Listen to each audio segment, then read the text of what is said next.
அன்புள்ள நண்பர்களுக்கு வணக்கம். நான் உங்கள் சோழநாட்டான். இப்போ இந்த மாலை வந்து ஒரு 3 ஆர்டர் நம்ம கொடுத்தாச்சு. ஸோ அதனால் 3 மாலை நம்ம கட்டி நண்பர்களுக்கு அனுப்ப போகிறோம்.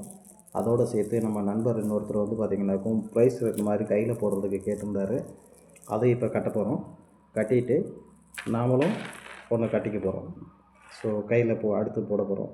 ஸோ இதனால் என்ன பலன் அப்படின்லாம் நிறைய பேர் கேட்டிருந்தீங்க. இந்த மாலை இது வந்து பார்த்திங்கன்னா, நீங்கள் நிறைய பேர் வந்து ஸ்படிக மாலையெல்லாம் போடுறீங்கள்ல, அந்த ஸ்படிகம் வந்து கண்ணாடி மாதிரி இருக்கும். அதில் வந்து பார்த்திங்கன்னா உடலுக்கு குளிர்ச்சி அப்படின்னு சொல்லுவாங்க. அந்த ஸ்படிக மாலை என்ன வேலையெல்லாம் செய்யுதோ அது எல்லாமே இதுவும் செய்யும். அதை விட இன்னொரு விஷயம் என்னென்னு கேட்டிங்கன்னா, இது ஒரு தானியம். நெல் மாதிரி விளையக்கூடிய ஒரு ஓரிலை தாவரத்தில் விளையக்கூடிய ஒரு தானியம் இது. இந்த தானியத்தை வந்து முன்னோர்கள் கொஞ்சம் காலங்களுக்கு முன்னாடி வந்து சாப்பிட்ருக்குறாங்க அப்படின்னு சொல்லி தகவல்லாம் எனக்கு சொன்னாங்க. பட் ஆனால் இப்போ அது சாப்பிட்றதில்ல. பட் இப்போ இதை வந்து எப்படி பயன்படுத்துறது அப்படின்றதும் நமக்கு தெரியலை. ஆனால் நமக்கு வந்து பார்த்திங்க அப்படின்னு சொன்னாக்க, நான் இந்த தமிழ்நாடு ஃபுல்லாக நான் இப்போ இதை பற்றி தேடிக்கிட்டு இருக்கேன். தேடும் பொழுது 2 விஷயம் கண்டுபிடிச்சேன்.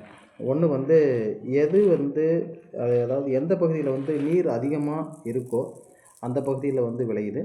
இப்போ நான் அதை வந்து ஒரு 2 மாவட்டத்தில் நான் கண்டுபிடிச்சேன். ஒன்று தென்காசி மாவட்டத்தில் விளையுது. இந்த தென்காசி மாவட்டத்தில் விளையிறது வந்து பார்த்திங்க அப்படின்னு சொன்னாக்கோ ரொம்ப குட்டியாக சின்னதாக அழகாக இருக்குது. மணி மாதிரி உருண்டையாக இருக்குது. பட் ஆனால் திருப்பத்தூர் மாவட்டத்தில் வந்து நான் இப்போ கண்டுபிடிச்சேன் ஒரு இடத்துல போயிட்டு. இது வந்து பார்த்திங்க அப்படின்னு சொன்னாக்கும் ரொம்ப பெருசாக இருக்கும். இது எப்படி அப்படின்னு கேட்டிங்கன்னா, இதை நான் வந்து இதை காட்டணும் அப்படின்றதுக்காண்டியே நான் வந்து ஒரு மணி வந்து கோர்த்துருக்கேன் பாருங்கள். இப்போ இதில் வந்து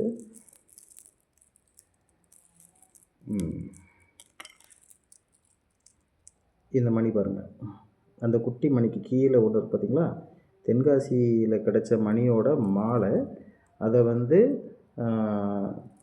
இந்த மணி வந்து திருப்பத்தூர் மாவட்டத்தில் புதூர் நாடு அந்த மலைப்பகுதியில் ஜவ்வாது மலையில் கிடச்ச மணி. இந்த 2 பகுதியில் இன்னமும் இந்த மலையில் வந்து பார்த்திங்கனாக்கும் மாடுகளுக்கு வந்து கட்டி விடுறதுக்காக இதை பயன்படுத்துகிறாங்க.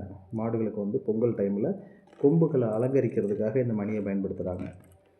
இந்த பயன்பாடு இன்னும் இருந்து கொண்டு தான் இருக்கிறது. ஸோ இது மாதிரி பழமையான விஷயங்களை வந்து நம்ம மீட்டு எடுக்கிறதுல ரொம்ப முன்னிலையில் இருக்கிறோம் அப்படின்னு நம்ம சொல்லிக்கலாம். ரொம்ப நன்றி நண்பர்களே.